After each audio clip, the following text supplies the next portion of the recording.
toxic. What was I breathing in for so long, for all those years? You can't see or smell it. It's completely invisible to human senses. And millions of Canadians have no idea it's hiding in their own homes. We're talking about radon, a radioactive gas that's the top cause of lung cancer among non-smokers. Research shows an estimated 10 million people across the country are living in houses with high amounts of radon, and the number of homes with dangerous levels has more than doubled since 2012. Scientists are trying to tackle this hidden threat to prevent deadly cases of lung cancer. The goal is to save lives, but as we found out, that's an uphill battle.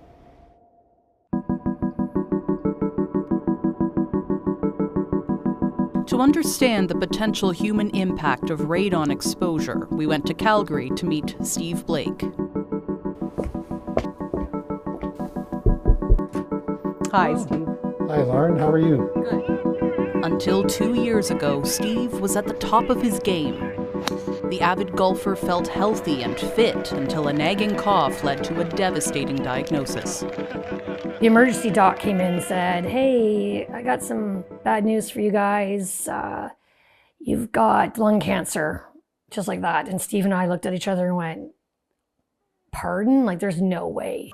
Steve and his wife Kelly later learned his cancer is stage 4, treatable but not curable. I still turn around and go, why me? You know, I did all the things I'm supposed to do. The father of 2 never smoked. When he learned of the links between lung cancer and radon, he wondered how much was hiding in his own home. There is a strong desire to know, is this a cause? Radon gas is naturally released in the soil when rock breaks down. It dissipates safely in the air, but can build up inside closed spaces, like your home. When you inhale radon, it decays into dangerous radioactive particles. You installed a monitor down here. Yes. Yeah, I was recommended to put it in the basement. Steve spent decades working in his basement. The monitor he put in last year revealed the grim truth. It's a danger zone with high radon levels. Definitely started saying that, hey, there's something wrong here. When you saw this device turning red over and over, what was going through your mind? I just wish there was more information available at the time that we built the house. Many Canadians remain in the dark. Health officials say 4 in 10 households are unaware of radon, even though radon-induced lung cancer is estimated to kill more than 3,000 Canadians every year. That's more than car accidents, carbon monoxide poisoning, and house fires combined.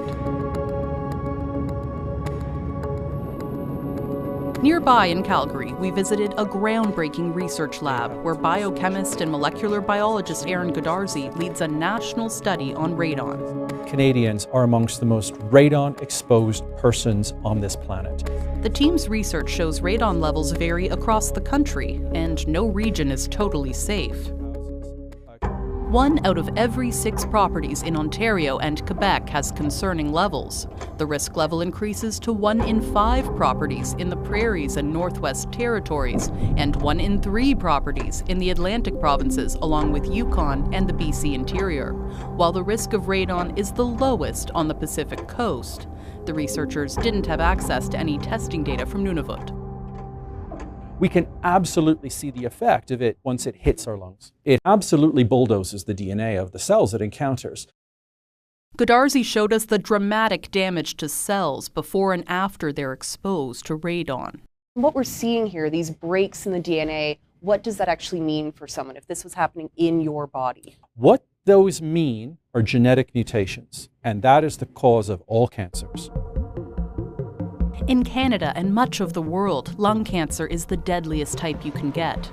Godarzi's team says most people can't access screening programs and get diagnosed far too late. If you've never smoked in your life, but you've had high radon exposure, you are currently not eligible. Researcher Dustin Pearson says we need to expand lung cancer screening to Canadians exposed to high levels of radon. But the key is finding a way to prove it by studying something most of us throw away: toenail clippings. It might sound a little weird at first, but there's a good reason for it. Pearson explained when you inhale radon, it turns into a type of radioactive lead, which is shed in slow-growing bodily tissues, like your skin, hair, and nails.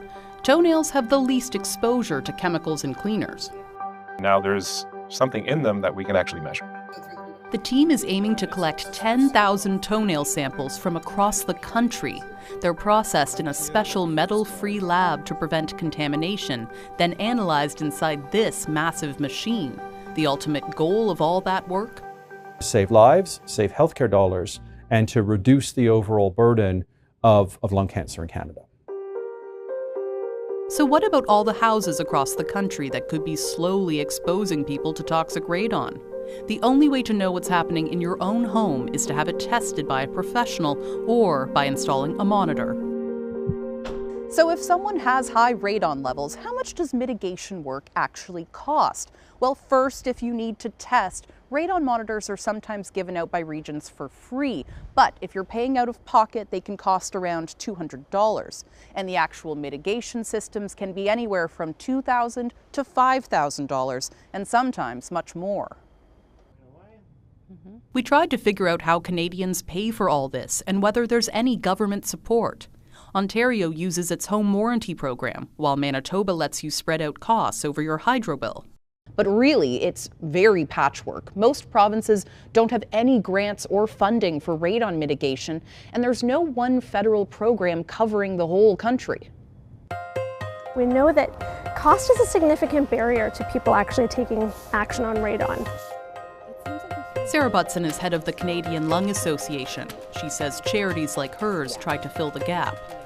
If you know that you can't afford actually mitigating on the other side of that, why test? Last year, Butson says the organization doled out around $150,000 to help roughly 100 households afford mitigation work. The reality is that programs like ours are at capacity, and so we need more support to actually be able to fill that gap even further. The last leg of our journey took us to Ottawa. We brought a long list of questions for the experts at Health Canada. Hi, nice to meet you. Inside this lab, scientists like Pavel Makarski are working to protect more Canadians from the dangers of radon. We have the wide range of detectors that you can see here. You can see that they come in all shapes and sizes. The team tests out home radon detectors for accuracy inside this sealed chamber. Another device shows what happens when radon breaks down into alpha radiation. It contains a cloud of alcohol vapor, and when the radiation passes through, droplets form along those paths. It's really hard to picture what radon looks like, but this gives us a sense of what happens when that radiation hits your lung tissue. It looks like a battleground. The team's research informed a major update to the Canadian Building Code, just released in December 2025. It now requires newly built homes to have a passive radon stack, acting like a chimney to funnel the gas outside. It's going to take a while because it needs to be adopted by provinces and territories, but long term, we are going to be building homes in Canada that have less radon in it. For Canadians who want to update existing homes, Health Canada's manager of radon outreach, Kelly Bush, says that's up to the provinces as well. We definitely want to see more provinces coming on board and having funding programs that are available to Canadians so that they can mitigate more easily. Without more awareness and support, many Canadians could keep living in homes with high radon levels without ever knowing it, just like Steve Blake. He's hopeful experimental treatments will extend his life, and he's now installing a radon mitigation system in his home, even though there's no way to prove what caused his stage 4 lung cancer.